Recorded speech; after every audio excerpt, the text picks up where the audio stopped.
L'ivoirien a un cœur hospitalier, un cœur en joie, un cœur bon. Mais l'Ivoirien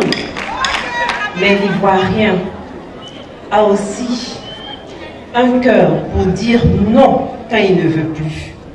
Et l'Ivoirien sait se dresser sans armes devant n'importe quelle force quand il n'en peut plus.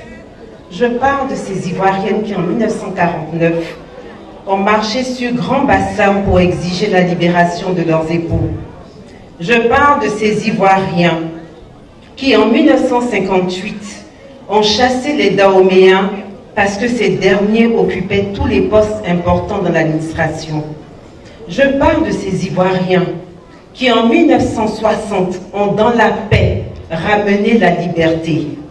Je parle de ces Ivoiriens qui en 2000 se sont levés contre la junte militaire pour installer le président Laurent Gbagbo.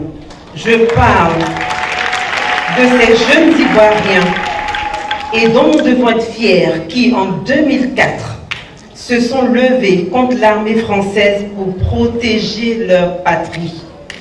Honneur et gloire à nous Ivoiriens, à nous Ivoiriens, qui n'avons pas cœur, mais qui savons à un moment donné dire trop, c'est trop. Priez avec moi pour le président Laurent Gbagbo.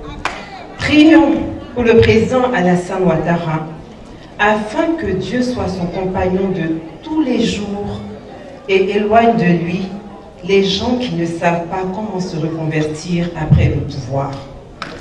Et que Dieu éloigne de lui toutes les personnes belliqueuses, les va-t-en-guerre qui sont auprès d'un chef sont toujours les premiers à fuir quand le pouvoir est perdu, et j'en sais quelque chose.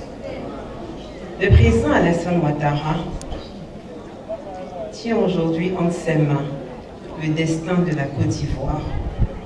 Une seule décision de lui peut faire basculer la Côte d'Ivoire dans le chaos, tout comme une décision de lui peut permettre à notre pays de naviguer dans la paix. Dans cette solitude du pouvoir, il sait ce qu'il a à faire. Il n'est pas encore trop tard. Tout est possible.